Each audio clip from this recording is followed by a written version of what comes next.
We are back. We are still in Act 3, Scene 5 of Cymbeline. And again, we get to hear from Cloten today. And Joseph, I apologize if your middle name actually is Cloten. This monologue will prove why you are not this Cloten. And what on earth is going on here? Something weird. Anyway, this monologue might be the epitome of why I don't like this particular Cloten and why most people probably aren't going to like this particular Cloten. So, quick little recap. Rome is going to declare war on Britain because Britain hasn't been paying a tribute. And then as a diversion from that conversation, they were all like, well, where's Imogen? And the king went off to find her and couldn't. The Cloten followed so that we could get a little reminder of how evil the queen is. And then Cloten came back and said, hey, Mom, you better go check this out.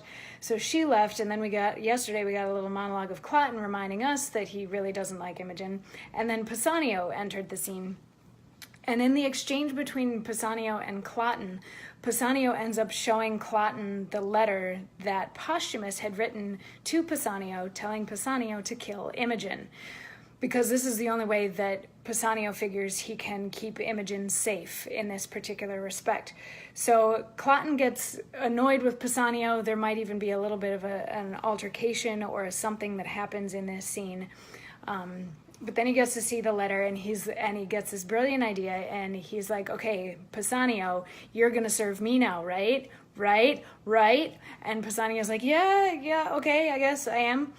And Cloten's like, the first thing that you have to do is, do you have any clothes of Posthumus's lying around? And Pisanio's like, yeah, I have the last thing that Imogen saw him wear. And Cloten's like, go get it and bring it back here. And as soon as he leaves, we get this little monologue from Cloten where he details his plot. And he says, meet thee at Milford Haven.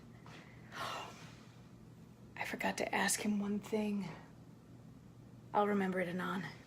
Even there, thou villain Posthumus, will I kill thee. Would these garments were come.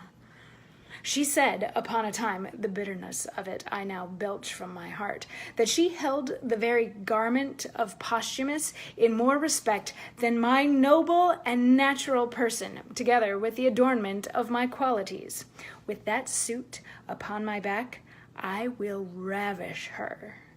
First kill him, and in her eyes there shall she see my valor, which will then be a torment to her contempt. He, on the ground, my speech of insultment ended on his dead body, and when my lust hath dined, which, as I say, to vex her, I will execute in the clothes that she so praised, to the court I'll knock her back, foot her home again.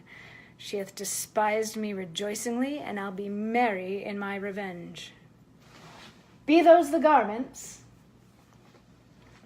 So yeah, Cloten, being the oh-so-mature Cloten that he is, decides that since Imogen doesn't love him, he's going to kill her husband and in front of her and then rape her and then bring her back to court so that he can continue to rape her for the rest of their marriage.